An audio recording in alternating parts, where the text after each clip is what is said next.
Magandang araw po, magluluto po tayo ng puto cake. Ang kailangan po natin dito ay 3 cups ng cake flour, asukal, baking powder at asin.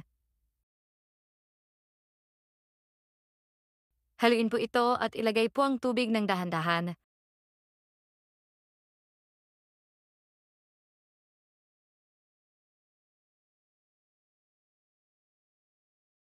At sa meringue naman po ay mag-beat po tayo ng 6 na pirasong puti ng itlog. Isunod po natin ang asukal ng dahan-dahan. Ganito po dapat ang consistency ng merengue, yung hindi na po nalalaglag. At saka po natin ito ihalo sa mixture kanina. Ang paglalagay po dito ay kailangan po cut and fold ang paghalo. Kailangan po hindi lahatan ang paglalagay po dito. Haluin pong mabuti.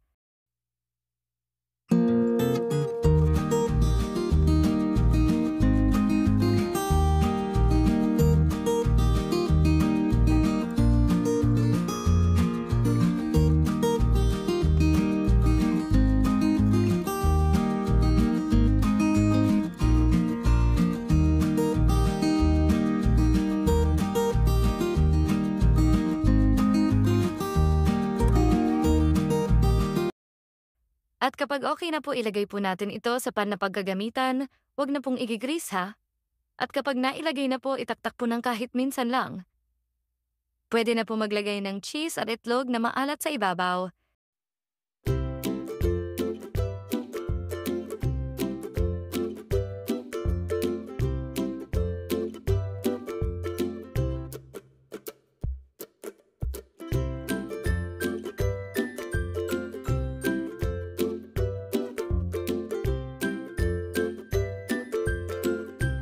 Steam po natin ito ng 20 to 25 minutes.